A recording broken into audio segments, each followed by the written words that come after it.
vizuri nitoe taarifa kwa umma nikiwa hapa Arusha. Taarifa hii hasa inahusu maandalizi ya uchaguzi, nini ambacho tumeshafanya, tuko wapi, tunaelekea wapi, na changamoto zilizopo na jinsi ya kutatua hizo changamoto kuelekea siku ya uchaguzi tarehe 28 Oktoba.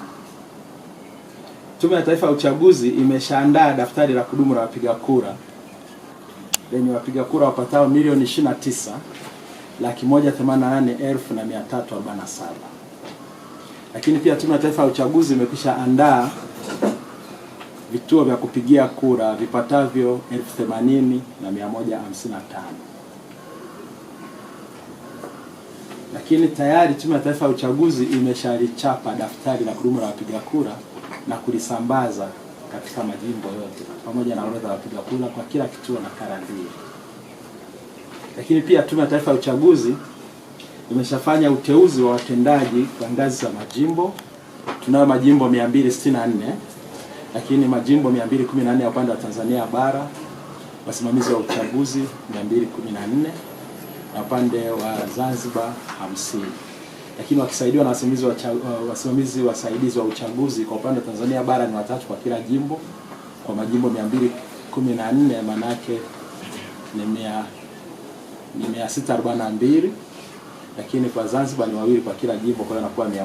Kwa hiyo kwa ujumla wake wasimamizi wa uchaguzi, wasimamizi wasaidizi wa uchaguzi ni 742. Lakini tunao wasimamizi wasaidizi 2 kutoka kwenye kila kata ambao nao tayari wameshateuliwa Tume ya Taifa ya Uchaguzi na wamejengewa uwezo ili kuwa na uelewa pamoja, na tayari wameshafanya kazi ya tume kwa madhumuni ya maandalizi ya uchaguzi wa mwaka huu. Tume imeshakamilisha zoezi la uteuzi wa wagombea wa kiti cha rais, wabunge na madiwani, ambapo zoezi hilo lilifunguliwa tarehe 5 Agosti mpaka tarehe 25 Agosti, ambapo uteuzi ulifanyika, na baada ya uteuzi ikafuatia pingamizi katika level hiyo ya urais, wabunge na madiwani, na zoezi hilo nalo limekamilika. Likaja zoezi la rufaa ambazo zimeletwa kwenye Tume ya Taifa ya Uchaguzi. Rufaa hizo zimeshughulikiwa na Tume ya Taifa ya Uchaguzi na matokeo ya rufaa yamesharejeshwa kwa wananchi. Kwa wale waliokuwa na mafanikio wamerudi tayari kwenye kampeni. Wale ambao hawakufanikiwa wataendelea kuwa na shughuli zao, na kama hawakuridhika na hicho kilichotokea basi wafuate hatua nyingine zinazofuatia za kisheria baada ya kutumia fujo na vurugu na vitisho vya message. Tume ya Taifa ya Uchaguzi kwa sasa inashughulika na kampeni za uchaguzi ambazo zilianza tarehe 26 Agosti na zitaenda mpaka tarehe 27 Oktoba kwa upande wa Tanzania bara, na tarehe 26 Oktoba kwa upande wa Tanzania Zanzibar. Zoezi hili linaratibiwa kwenye ngazi ya rais na makamu wa rais na Tume ya Taifa ya Uchaguzi kitaifa. Ngazi ya wabunge inaratibiwa na wasimamizi wa uchaguzi ngazi za majimbo, na ngazi za kata inaratibiwa na wasimamizi wasaidizi wa uchaguzi ngazi za kata, na wote hawa wanakubaliana pamoja, wanaunda ratiba ya kampeni. Kwa mfano hapa mimi nina ratiba ya kampeni za wagombea urais na makamu wa rais nchi nzima. Kwa hiyo najua nani anakwenda wapi, na hii ratiba inapaswa kuheshimiwa. Tunaratibu kuhakikisha kwamba wagombea wanakwenda pale wanapopaswa kwenda. Wagombea hii ratiba pia anayo nakala IGP kuhakikisha kunakuwa na ulinzi kwenye maeneo ambapo wagombea wanakwenda na wanapopita. Kwa hiyo wagombea wanapaswa kuifuata ratiba hii kwa ruti zile ambazo wamekubaliana na kwa maeneo husika ili pawe na ulinzi. Kwa asilimia kubwa hilo mpaka likifuatwa, ni baadhi ya sehemu chache ambayo imekuwa mambo hayaendi vizuri. Lakini kampeni hizo zinaendelea, na sasa tuko almost nusu, sababu tumebakiwa na siku 30 kuelekea kwenye uchaguzi.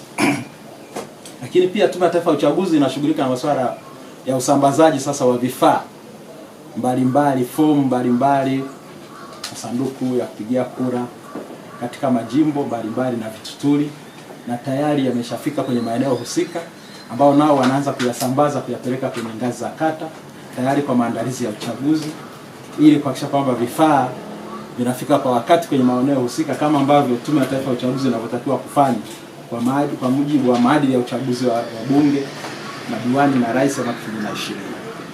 Lakini pia Tume ya Taifa ya Uchaguzi inaendelea kutoa elimu ya mpiga kura kwa kushirikiana pia na asasi zile 245 ambazo zimepata kibali, ili kuweza kuhakikisha kwamba Watanzania wanapata fursa ya kuweza kushiriki kwenye uchaguzi huu, kujitokeza kwa wingi kwenda kuwachagua viongozi wao, kujitokeza kwa wingi kwenda kama wanavyojitokeza sasa hivi kwenda kusikiliza sera za vyama, ili hatimaye tarehe 28 wafanye maamuzi sahihi ya kuchagua viongozi sahihi ambao watalipeleka taifa hili katika uchumi wa nchi za kati. Katika kusimamia na kuratibu kampeni za wagombea na hasa wagombea urais, tume imekumbana na changamoto kutoka kwa baadhi ya wagombea kiti cha rais za kutoheshimu sheria, taratibu na maadili ya uchaguzi, ikiwemo baadhi ya wagombea kutumia maneno ya kukashifu wagombea wengine, lakini pamoja na kuikashifu tume yenyewe.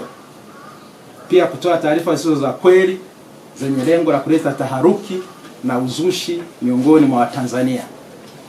Kuna baadhi ya wagombea katika kampeni zao tayari wanajiona kwamba wameshashinda na kuaminisha Watanzania kuwa wasipotangazwa basi Watanzania waingie barabarani kuvunja amani.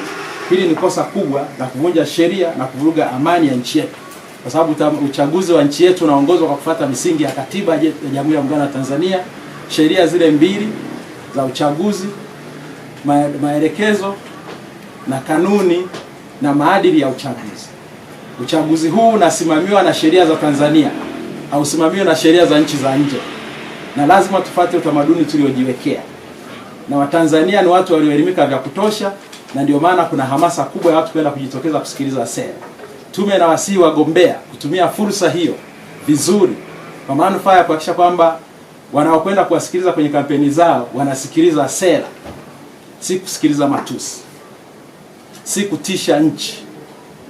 Tume ya Taifa ya Uchaguzi ndio yenye mamlaka ya kisheria ya kutangaza matokeo ya uchaguzi wa rais, wa bunge na madiwani.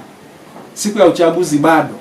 Hivyo tume inawaonya wagombea kutopotosha Watanzania na kuwajengea taswira kwamba wameshashinda, na wakati uchaguzi na tarehe uchaguzi bado, na anayetangaza matokeo ni Tume ya Taifa ya Uchaguzi, sio mgombea mwenyewe. Haya ni mambo ya ajabu sana. Na kwamba Tume ya Taifa ya Uchaguzi tawaibia kura, huo ni uongo na uzushi na kutaka kuleta taharuki kwa wananchi. Hii ni tabia mbaya sana ambayo haijazoeleka miongoni mwa Tanzania kwa chaguzi zilizowahi kupita mwaka 95, 2000, 2005 mpaka 2015. Hili ni jambo jipya ambalo Watanzania tunalishuhudia kwa mara ya kwanza, kuwa na utamaduni ambao si wa Tanzania huu. Hii ni tabia mbaya sana yenye malengo ya kuvuruga amani ya nchi yetu. Hivyo waandishi wa habari, msiingie katika mtego wa baadhi ya wagombea kutangaza kwa mfano matokeo kinyume na taratibu za sheria, ili msije mkachukuliwa hatua za kisheria na TCRA na Baraza la Habari Tanzania. Kumbukeni kwamba katika kipindi hiki cha uchaguzi sheria za nchi nyingine bado zipo zinaendelea. Kitendo cha baadhi ya wagombea wa kiti cha rais, hasa mgombea wa Chadema Tundu Lissu, kuikashifu tume kwamba itaiba kura zake ni kitendo cha kuidhalilisha tume na kutaka kuitisha tume ili sifanye kazi zake kwa uhuru, wakati tume kwa mujibu wa ibara ya 74, ibara ndogo ya 7, ibara ya 11, ibara ya 12 na ibara ya 14 ni tume huru inayofanya kazi bila kutishwa na mtu yeyote na chama chochote wala na mgombea yeyote.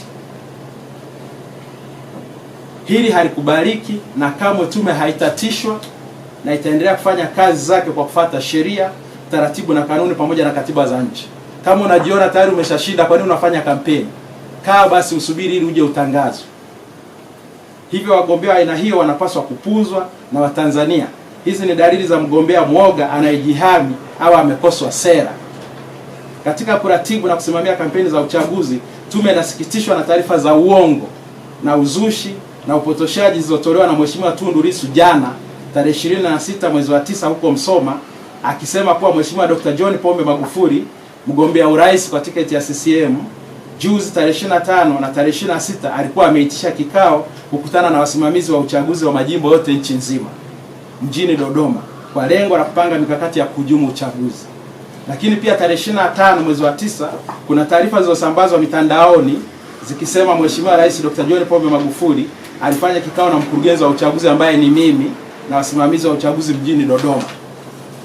Ndugu wananchi wa Tanzania wapenda amani, taarifa mbili hizi ni za uongo uzushi na zenye kuleta taharuki miongoni mwa Watanzania na pia wapiga kura, na kujenga picha kuwa uchaguzi huu hautakuwa huru na haki, na kwamba hata wakishindwa kihalali, basi watatakiwa Watanzania waunge mkono kuvuruga amani ya nchi yetu kwa lengo la ajenda zao binafsi.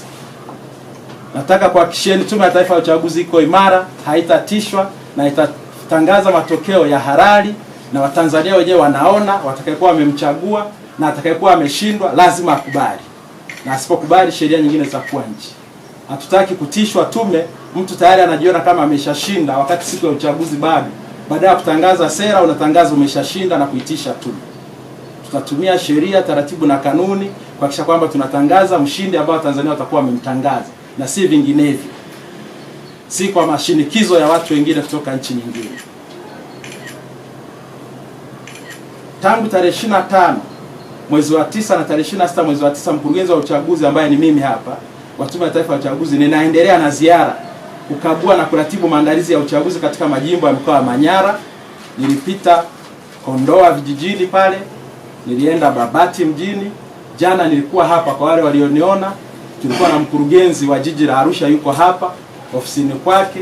Baada ya hapa nilikwenda Meru, nikaonana na mkurugenzi wa Meru, na baada ya hapo nilikwenda Siha, na baada ya hapo nilikwenda Hai,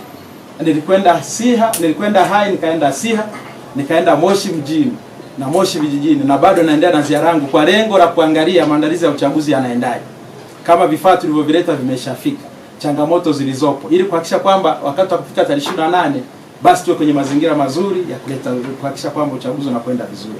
Na kote huko nilikopita nimekutana na wasimamizi wa uchaguzi. Yuko hapa Dr. John Pima, msimamizi wa uchaguzi jimbo la Arusha mjini. Tunaye Mr. Sadi, msimamizi wa uchaguzi jimbo la Meru Magharibi. Tunaye advocate pale Juma Muhina, msimamizi wa uchaguzi Longido. Tunaye pale mwakilishi wa msimamizi wa uchaguzi ambaye ni Raro jimbo Meru. Lakini tunaye msimamizi wa uchaguzi wa Monduli ambaye yuko pale Mr. Steven Ulaya. Na jana kule nilikutana na Sinto, msimamizi wa uchaguzi Hai.